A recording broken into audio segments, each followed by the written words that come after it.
સીતારામ બતાવીને વહેલી સવારના ઉઠી ગયા. ચા મુકાય છે, અહીંયા ઉકળે છે. અહીંયા ઓમમાં ભગવતી ચાલુ.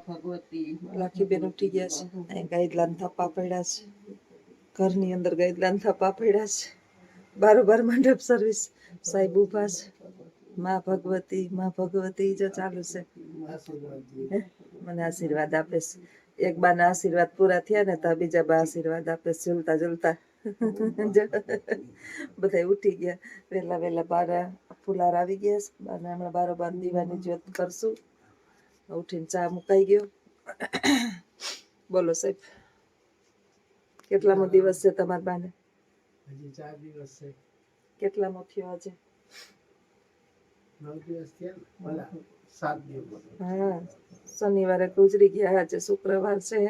ઘરની અંદર ક્યાંય વેર વિખેર પડ્યું છે. ચાપલીને મજા આવી ગઈ. ગાઈડલાઈન ઉપર હતી. અહીંયા ગાઈડલાઈન થપ્પા પડ્યા. આજે જોતો જરાક ચા ઉકાળજો તો બતાવું. ગંડવો છે ને આ બાજુ લઈ જશે ને આ શેરીની અંદર એટલે દેખાય નહીં. વરસાદ પાણી આવે. ચા બાજુ બધાય હજી સફાઈ અભિયાન બાકી છે. કાલે બહુ માણસ આવતા હતા. ગુરુવાર હતો ને તો લગભગ 200-300 માણસ જેટલા કાલે બધા ગામના આવ્યા. બહુ જ એટલે હાઈન લગી એમ નમ હતું. ત્યાં જરાક ઉઠવામાં મોડું થઈ ગયું હોય તો ઠારી નાખીએ. અને આજ છે બાની પાછળ પાંચમ રહેવાની. પાંચમ રહીએ એટલે જેને આપણે ઓલું કહીએ પાયસમ દીધી હોય તો અપ્પા હોય. અપ્પા હોય છે કે એકટાણું હોય છે? મને બહુ આજે અપ્પા હોય. પાંચમનો અપવાસ હોય ને 11સનું મરતુકની વાહે દીધું હોય ને તો એકટાણું હોય. પણ પાંચમના આઠમના અપ્પા હોય. એટલે આજ પાંચમ રહેવાની છે. પછી બીજે દિવસે નહીં, ત્રીજે દિવસે આઠમ રહેવાની છે.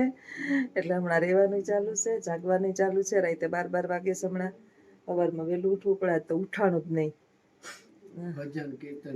આજે હવે થાક ખબર પડ્યો. આજે છે ને શરીર આખું દુખે છે, તૂટે છે, કમર દુખે છે, તાવ આવ્યો હોય ને એવું લાગે છે.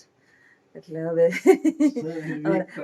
વીક નથી પડ્યો મારે છે ને મારે મનસા છે. મનનું હાટું થઈને હીરા મારી વહુ છે ને બિચારી કામ કરતી હોય આ બધાનું. એટલે મારે ઓલે ઢીંગુડીને રાખવી પડે. અને મારા સાહેબ છે ને ખાઈને સીધા સરક કરતા ઉપર ચડી જાય. ને આખો દી જણને કઈ કામ ન હોય, બેઠું રહેવાનું. હાલો લઈ લ્યો ચા તો પીએ. ચા તો લ્યો અટણમાં પીવરાવો મને ને માને. પુરુષોને કઈ કામ ના હોય. હાલો લાઈટ કરું.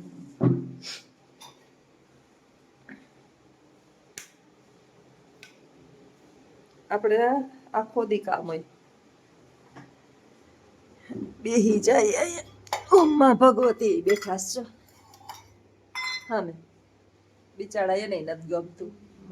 સવારથી હાઈ સુધી બેઠું જ રહેવું. કોક કહેતા હતા કે તમારે એક દિવસ ઉઠમણું ને એવું રાખી દો તો આખો દિવસ કાયમ ના. અમારામાં ઉઠમણા હોય જ નહીં. આખો દિવસ 11 પણ કાયમ કહે. પણ હું કાયમ એક જ જવાબ દઉં કે હોય તો એક દિવસમાં આવી જતા હોય તો સારું કહેવાય. પણ અમારી જ્ઞાતિમાં ન હોય. અમારે તો 11 દી એકેય વાર બાકી ન હોય. 11મું રાખો તો 11 દી, હા 9મું રાખો તો 9 દી. જ્યાં સુધી તમારું કાર્ય પૂર્ણ ન થાય ને ત્યાં સુધી સવારથી નજીક ના હોય નહીં તો 8 વાગ્યાથી ચાલુ થઈ જાય. તે હાઈના 6, 6:30, 7 અજવાળું હોય ત્યાં સુધી બધા આવી જ રાખે. આપણું કાંઈ ન આવે. આવા વરસ ગામના આવે, બહારના આવે, પાડોશ શેરી મહોલ્લાના આવે. તમારે જેટલા લાંબા સંબંધ એટલા માણા વધારે આવે. એટલે કાલ તો લગભગ 11 દિવસ તમારે ઉઠી નાઈ ધોઈ તૈયાર થઈ ગઈ એટલા પાથરી બેસી જવાનું. તમે ઊભા ન થઈ શકો પછી. એટલે હજી અમારામાં છે ને રોવાનું પાછું સિસ્ટમ ગયું નથી. કાલે કંઈક તમારું માથું એમ ચડ્યું હતું. આખો દી રોકકળ થાય. કોક બીજા બાજુ શેડા વારે એટલે આપણે આપણા ઘરના આવે તો રોવું જ પડે. આપણે કઈ કપાળમાં કૂવો તો ન હોય. ઘણાઈને એમ થતું હશે કે બહાર મરી ગયા ને જોશનાને મજા થઈ ગઈ, ખૂણો ખાલી થઈ ગયો. એ તો કહે જેને ઘરમાંથી માણસ ગયું એને ખબર પડે. કઈ લાકડું તો નતું ભાંગ્યું. અમારે એક જીવ હતો. બા હતા. એ તો મોટી ઉંમરના હતા ને એટલે કહેવાતું કે બા હવે છૂટી જાવ તો સારું. બાકી થોડા નાનાઓને કહેવાય. અને મારા લાડકા હતા બા, એમ ગમતા. તો હમણાં ખબર નથી પડતી. ઘર ઉજળ થઈ જાય. ઘરની અંદરથી વૃદ્ધ વયું જાય ને તો ઘર છે ને એ ઉજળ થઈ જાય. ગમે નહીં ઘરની અંદર, કોઈને ન ગમે. અને બાને તો પાછું એવું હતું કે આખો દી મારા નામના પડકારા. બા લઈ લ્યો ચા.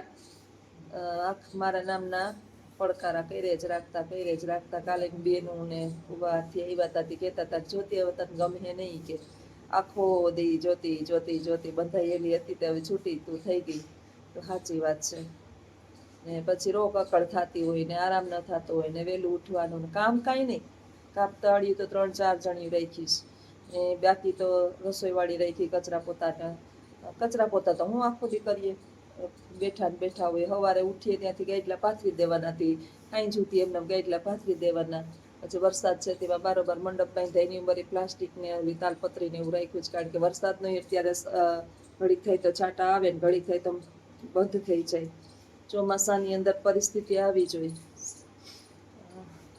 બસ જો હજી 7મો દી થઈ ગયો હમણાં કાલ 8મો દી થઈ જાય મંગળવારે ઉત્તર ક્રિયા છે અને રાત્રે 12નો દી હોય છે રામાપીરના પથમાં નહોતા નકર તો રામાપીરનો બાની પાછળ પાઠ પાઈ કરવો પડે હાલો હું ચા પી લઉં ચા થઈ ગયો રેડી તો હાલો બધા ચા પીવા ગરમ છે હજી ત્યાં બધા ગરમ ગરમ પી શકે મારી માને તો છે ને કરકરતો ચા જોઈએ જરા કંઈ ઠરેલો ચા હોય ને એટલે એમ ન ભાવે બધા કહેતા હતા કે જેમ તમારી બાની સેવા કરી એમાં મારી બધા પ્રાર્થના છે કે સાસુની સેવા કરી એમ બાની સેવા કરજો મારે ક્યાં મને કાંઈ વાંધો નથી બાની સેવા કરવામાં બારીએ તો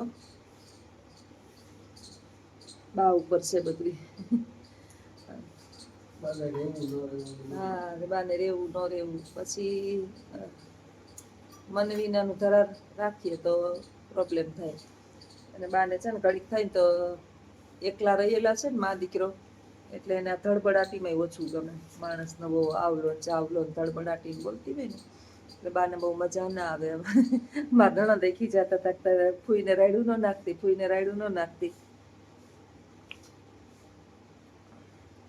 રાયડું ન નાખતી હોય એ કંઈક બહુ રોકકડ ને કરતા હોય ને એકને એક વાત લઈને ઊભા હોય ને એટલે કહેતી હોય કે માં થયું હવે પાછું ના આવે અને એનો કોઈ ઈલાજ નથી એટલે રાયડું નાખતી હોય આલ્યો હવે વાતો કરો તમે યુટ્યુબ ફેમિલી હવે